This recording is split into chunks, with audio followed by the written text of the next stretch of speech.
പെട്ടെന്നുള്ള കാർത്തിക്കിൻ്റെ ഈ ഭാവമാറ്റം അതെന്തുകൊണ്ടാണെന്നോ എന്തിനു വേണ്ടിയാണെന്നോ ആരുഷിക്ക് മനസ്സിലായില്ല. അന്ന് അവസാനമായി അവർ കണ്ടു പിരിയുമ്പോഴും ഇങ്ങനെയൊന്നും ആയിരുന്നില്ല അവളോടുള്ള പെരുമാറ്റം. ഭീതിയോടെയാണ് അവൾ അന്ന് കാർത്തികിനൊപ്പം ടെക്സ്റ്റൈൽസിൻ്റെ ഉള്ളിലേക്ക് നടന്നത്. അന്നത്തെ ദിവസം ഷോപ്പിംഗ് കഴിഞ്ഞു പോകുന്നതുവരെയും കാർത്തിക് അവളോട് സ്നേഹത്തെ തന്നെയാണ് പെരുമാറിയത്. പക്ഷെ ആരുഷിക്ക് അതൊന്നും വിശ്വസിക്കാൻ കഴിഞ്ഞില്ല. കാർത്തിക്കിൻ്റെ ഉള്ളിൽ എന്തൊക്കെയോ ഗൂഢമായ ലക്ഷ്യങ്ങളുണ്ട്.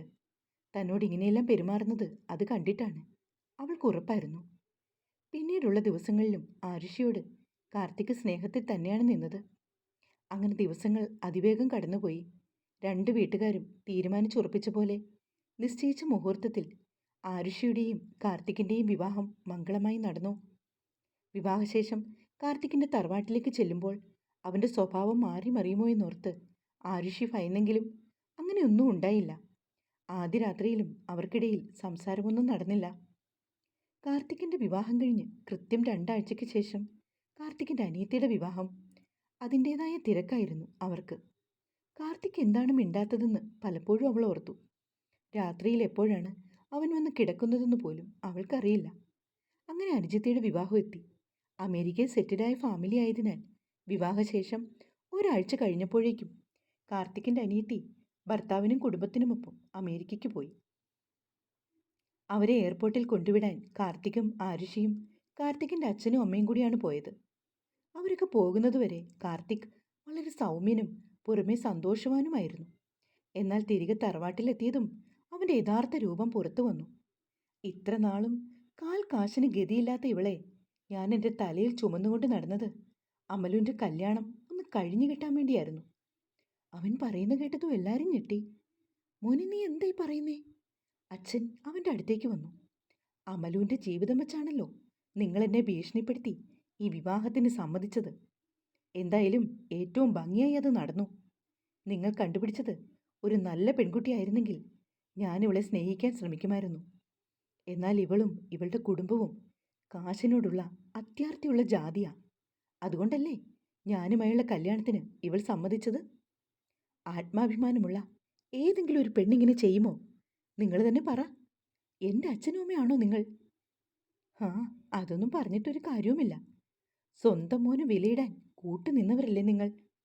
എന്തായാലും ഇത്രയും ദിവസം ഞാൻ നിങ്ങളുടെ താളത്തിനൊത്ത് തുള്ളി എല്ലാത്തിനും നിന്നു തന്നു.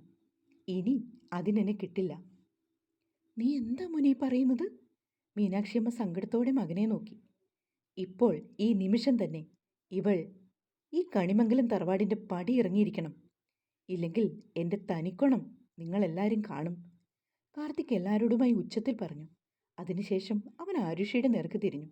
ഡി, മര്യാദയ്ക്കിപ്പോൾ എടുക്കാനുള്ളത് എന്താണെന്ന് വെച്ചാൽ അതെടുത്തിട്ട് നീ നിൻ്റെ വീട്ടിലേക്ക് പോയിക്കോണം.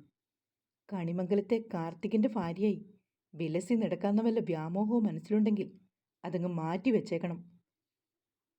നീയും നിൻ്റെ കുടുംബവും എൻ്റെ കാശ് കണ്ട് കണ്ണ് മഞ്ഞളിച്ചിരിക്കുവാണെന്ന് എനിക്ക് നന്നായി അറിയാം.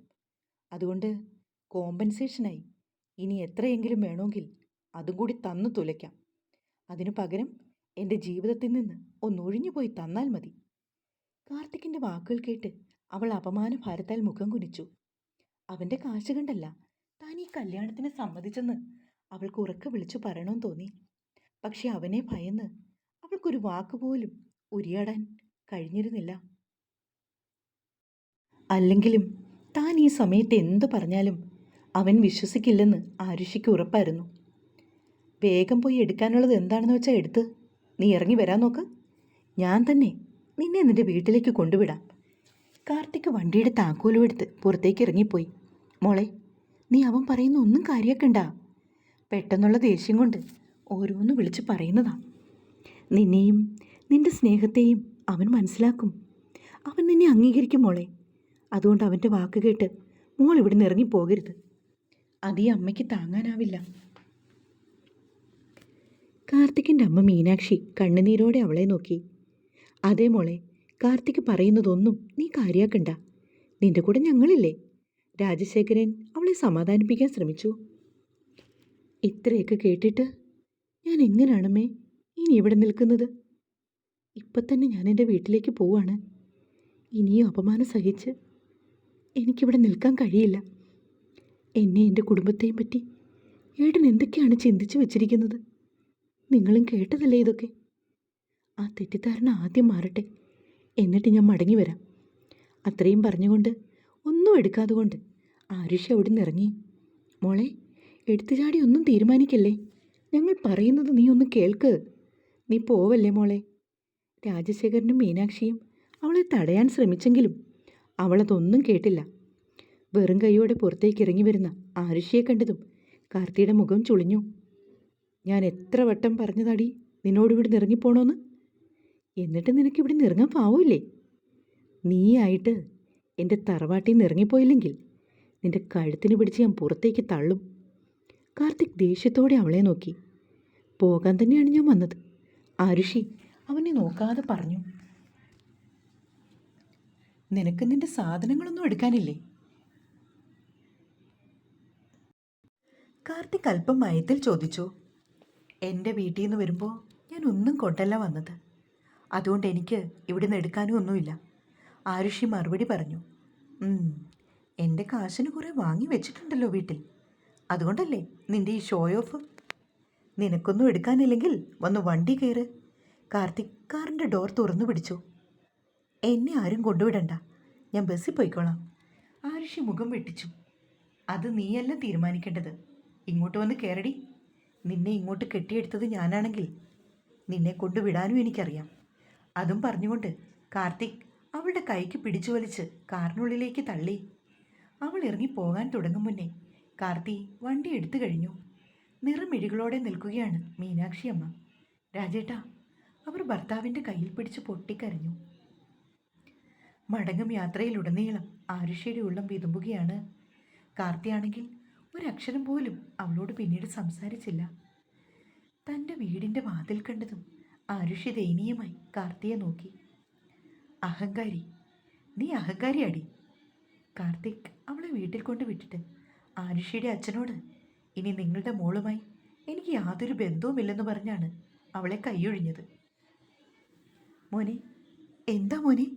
സോമൻ വന്നിട്ട് കാർത്തിയുടെ കയ്യിൽ പിടിച്ചു. താൻ മിടുക്കനാ, ബുദ്ധിയുള്ളവൻ, അതെനിക്ക് നല്ലോണം മനസ്സിലായി. പുച്ഛഭാവത്തിൽ പറഞ്ഞുകൊണ്ട് അവൻ ആ വീടിൻ്റെ പടിയിറങ്ങി. അതിനുശേഷം ദിവസവും മീനാക്ഷിയും ശിവദാസനും അവളെ മാറി മാറി തറവാട്ടിലേക്ക് വിളിച്ചുകൊണ്ടിരിക്കുന്നുണ്ട്. പക്ഷെ അവൾ പോകാൻ കൂട്ടാക്കിയില്ല. കല്യാണം കഴിഞ്ഞ് 2 ആഴ്ച കഴിഞ്ഞപ്പോൾ മകള് വീട്ടിൽ വന്ന് നിൽക്കുന്നത് കണ്ടപ്പോൾ ആരുഷിയുടെ അച്ഛനും അമ്മയും കുറ്റബോധത്താൽ നീറി നീറിയാണ് ജീവിക്കുന്നത്. തങ്ങൾ കാരണം തങ്ങളുടെ മകളുടെ ജീവിതം ഇങ്ങനെ ആയിപ്പോയല്ലോ എന്നോർത്ത് ദിവസവും വേദനിക്കാൻ മാത്രമേ ആ പിതാവിന് കഴിഞ്ഞുള്ളൂ. മകളുടെ ജീവിതം തകർത്തത് താനാണെന്ന ചിന്തയിൽ സോമൻ വെന്ത് നീറിയാണ് ഓരോ നിമിഷവും തള്ളി നീക്കിയത്. ഒപ്പം അയാൾക്ക് പല പല ആരോഗ്യ പ്രശ്നവും ഉണ്ടായി. ഒരു നാൾ സോമൻ കുഴഞ്ഞു വീണു.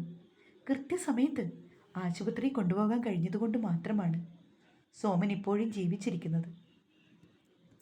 എന്നാൽ 2 മേജർ സർജറികൾ ചെയ്താൽ മാത്രമേ അദ്ദേഹത്തിൻ്റെ ആയുസ് നീട്ടിക്കൂട്ടി കിട്ടുകയുള്ളൂവെന്ന് ഡോക്ടർ പറഞ്ഞപ്പോൾ ആരുഷി തളർന്നു പോയി. സർജറിക്കായി വേണ്ടത് 15 ലക്ഷം രൂപയാണ്. അത്രയും തുക താൻ എവിടെ പോയി ഉണ്ടാക്കുമെന്ന് അവൾക്കറിയില്ലായിരുന്നു. സർജറി 6 മാസത്തിനുള്ളിൽ ചെയ്താൽ മതിയെന്ന് ഡോക്ടർ പറഞ്ഞതാണ് അവൾക്ക് ഏക ആശ്വാസം. സോമൻ തളർന്നു വീണതോടെ അയാൾക്ക് ജോലിക്ക് പോകാൻ കഴിയാതെയായി.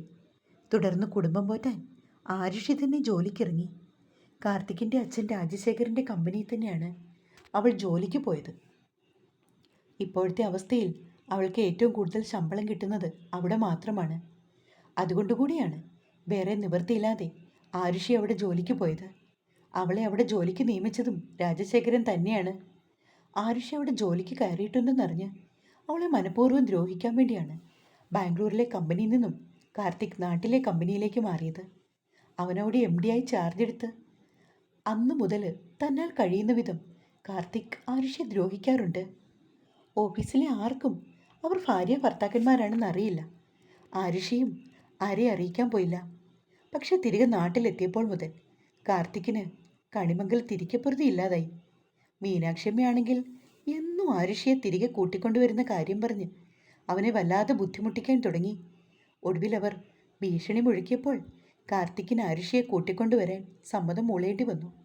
അമ്മയോട് തന്നെ അവളെ നേരിട്ട് പോയി കൂട്ടിക്കൊണ്ടുവരാൻ അവൻ ആവശ്യപ്പെട്ടു. ഇതിനെ തുടർന്നുള്ള സംഭവങ്ങളാണ് ഇന്ന് ഓഫീസിൽ അരങ്ങേറിയത്. ആരുഷിക്ക് പക്ഷേ വാശിയായിരുന്നു. തന്നെ അപമാനിച്ചിറക്കി വിട്ടിടത്തേക്ക് തിരികെ ഇനി പോകുവാൻ അവളുടെ മനസ്സ് അനുവദിച്ചില്ല. അതുകൊണ്ട് തന്നെ കാർത്തിക്കിൻ്റെ ഭീഷണി അവൾ വകവച്ചില്ല. ആരുഷി വൈകുന്നേരം ഓഫീസിൽ നിന്നും തിരികെ വീട്ടിലെത്തുമ്പോൾ അവിടെ അവളെയും കാത്ത് മീനാക്ഷി ഇരിപ്പുണ്ട്. മോളെ, നിന്നെ കണിമംഗലത്തേക്ക് കൂട്ടിക്കൊണ്ടു പോകാനാണ് ഞാൻ വന്നത്. എത്ര ദിവസമായിട്ട് അമ്മ വിളിക്കുന്നു. നിന്നെ കൂട്ടിക്കൊണ്ടു ചെല്ലാൻ കാർത്തിക് സമ്മതിച്ചിട്ടുണ്ട്. എൻ്റെ മോള് അമ്മയോടൊപ്പം വരണേ. അവളെ കണ്ടതും മീനാക്ഷിയമ്മ ഓടി വന്ന് കെട്ടിപ്പിടിച്ചുകൊണ്ട് പറഞ്ഞു. അമ്മ എന്നോട് ക്ഷമിക്കണം. എന്നെ എത്ര നിർബന്ധിച്ചാലും ഞാൻ കണിമംഗലത്ത് വരില്ല. കാർത്തിയേട്ടൻ പൂർണ്ണ മനസ്സോടെ അല്ല എന്നെ കൂട്ടിക്കൊണ്ടുവരാൻ സമ്മതിച്ചതെന്ന് എനിക്കറിയാം. അതുകൊണ്ട് ഞാൻ വരില്ല. ഞാനൊരു പെണ്ണല്ലേ അമ്മേ. എനിക്കുമില്ലേ ആത്മാഭിമാനം. എന്നെയും എൻ്റെ വീട്ടുകാരെയും കാർത്തികേട്ടൻ പരസ്യമായി എന്തൊക്കെയാണ് വിളിച്ചു പറഞ്ഞതെന്ന് അമ്മയും കേട്ടതല്ലേ. ഞാനോ അച്ഛനോ നിങ്ങളോട് ഒരു തിരി പൊന്നോ പണമോ വേണമെന്ന് ആവശ്യപ്പെട്ടിട്ടുണ്ടോ? നിങ്ങളല്ലേ എല്ലാം ഞങ്ങളുടെ കയ്യിൽ നിർബന്ധിച്ച് തന്നത്. അച്ഛനും അമ്മയും കൂടി വീട് വാങ്ങി തന്നു. അതുവരെ ഉപേക്ഷിച്ച് ഞങ്ങൾ ഇങ്ങോട്ട് വന്നത് എൻ്റെ അച്ഛനും ഒരു അഭിമാനി ആയതുകൊണ്ടാണ്. പിന്നെ എൻ്റെ ചേച്ചിക്കും ചേച്ചിയുടെ ഭർത്താവിനും വീട് വാങ്ങി കൊടുത്തതിൻ്റെ പൈസ അത് ഞാൻ എങ്ങനെയെങ്കിലും വീട്ടിയിരിക്കും. ആരുടെ ഒന്നും ഞങ്ങൾക്ക് വേണ്ട. ഇതൊക്കെ അമ്മയുടെ മോനോടൊന്നും പറയണം. കാശ് കണ്ടല്ല എൻ്റെ അച്ഛൻ ഈ ബന്ധത്തിന് വഴങ്ങിയതെന്നും പറയണം. എല്ലാവരെയും എൻ്റെ അച്ഛൻ കണ്ണടച്ച് വിശ്വസിച്ചു. അതാണ് ആ പാവങ്ങൾക്ക് പറ്റിയ തെറ്റ്. എൻ്റെ അച്ഛനും അമ്മയും കൂടി നിർബന്ധിച്ചപ്പോൾ ഞാനും ഈ വിവാഹത്തിന് സമ്മതിച്ചതാണ്. പക്ഷേ അത് ഇങ്ങനൊരു കുരുക്കാകുമെന്ന് ഒട്ടും വിചാരിച്ചില്ല. എൻ്റെ ജീവിതം വെച്ച് എല്ലാവരും ഇപ്പോൾ വിലപേശുന്നത്. അത്രയും പറഞ്ഞപ്പോഴേക്കും പൊട്ടിക്കരഞ്ഞുപോയി ആരുഷി. നീ കാർത്തിക്കിൻ്റെ ഭാര്യയാണെങ്കിൽ നീ ഇന്ന് തന്നെ കണിമംഗലത്തേക്ക് വന്നിരിക്കും. നീ വരില്ലെങ്കിൽ നിന്റെ കൈയും കാലും കെട്ടിയിട്ടുകൊണ്ട് പോകാൻ എനിക്കറിയാം. അപ്രതീക്ഷിതമായി പിന്നിൽ നിന്നും കാർത്തിക്കിൻ്റെ സ്വരം കേട്ട് അവൾ ഞെട്ടി പിന്തിരിഞ്ഞു. നിങ്ങൾ എന്താ ഇവിടെ? കാർത്തിക്കിനെ കണ്ടതും ആരുഷിയുടെ മുഖം വലിഞ്ഞു മുറുകി. എൻ്റെ അമ്മ വന്ന് വിളിച്ചാലും നീ വരില്ലെന്ന് എനിക്കറിയാം. അതുകൊണ്ട് നിന്നെ കൈയോടെ കൂട്ടിക്കൊണ്ടു പോകാൻ വേണ്ടിയാണ് ഞാനും കൂടെ വന്നത്. ഇനിയിപ്പോൾ അധികം പ്രസംഗിച്ച് നിൽക്കാതെ വന്ന് വണ്ടി കയറ്. കാർത്തിക്കിൻ്റെ മുഖത്ത് ഗൗരവം നിറഞ്ഞു. ഇല്ല, ഞാൻ വരില്ല. അന്ന് നിങ്ങൾ എന്നെ എത്ര അപമാനിച്ച് അവിടെ നിറക്കി വിട്ടത്. ഇപ്പം അമ്മയോട് പറഞ്ഞത് തന്നെയാണ് എനിക്ക് നിങ്ങളോടും പറയാനുള്ളത്. ഞാൻ അമ്മയോട് പറഞ്ഞു. എന്തായാലും അത് നിങ്ങൾ കേട്ടിട്ടുണ്ടാകുമല്ലോ. എനിക്ക് ആയുസ് തന്നിട്ടുണ്ടെങ്കിൽ നിങ്ങൾ നിങ്ങളുടെ കുടുംബവും എൻ്റെ അച്ഛനെ സഹായിച്ചു തന്നതിൻ്റെ കണക്കുകൾ ഞാൻ വീട്ടിയിരിക്കും. അതിനെനിക്ക് അല്പ സാവകാശം മാത്രം മതി. അവസാന വാചകങ്ങൾ പറയുമ്പോൾ ആരുഷിയുടെ കണ്ടമിടറി. അത് നീ ഒറ്റയ്ക്ക് തീരുമാനിക്കണ്ട. ഇങ്ങോട്ട് വാടി. കാർത്തിക് അവളുടെ കൈ പിടിച്ചു വലിച്ചു. വിട് കാർത്തിയേട്ടാ, ഞാൻ വരില്ല. എന്നെ വാക്കുകൾ കൊണ്ടും പ്രവൃത്തി കൊണ്ടും നിങ്ങൾ അപമാനിച്ചത് ഞാൻ ഒരിക്കലും മറക്കില്ല. എനിക്ക് വരാൻ കഴിയില്ല. നിങ്ങളെ കാണുന്നത് പോലും എനിക്ക് വെറുപ്പാണ്. ആരുഷി കരഞ്ഞു. എന്നോട് വെറുപ്പാണെങ്കിൽ പിന്നെ എന്തിനടി ഞാൻ കെട്ടിയ ഈ മംഗല്യത്താലി ഇട്ടുകൊണ്ട് നീ നടക്കുന്നത്? ഇപ്പം തന്നെ ഇതങ്ങ് വലിച്ചു പൊട്ടിച്ചേക്കാം. അതും പറഞ്ഞുകൊണ്ട് കാർത്തിക് അവളുടെ താലിയിൽ പിടുത്തമിട്ടു. തുടരും. അടുത്ത പാർട്ടിൽ തീരും കേട്ടോ. ഈ കഥ ഇഷ്ടമാകുന്നുണ്ടോ? ഉണ്ടെങ്കിൽ ഒന്ന് സബ്സ്ക്രൈബ് ചെയ്യുമോ? സ്നേഹത്തോടെ മിത്രവിന്ദ.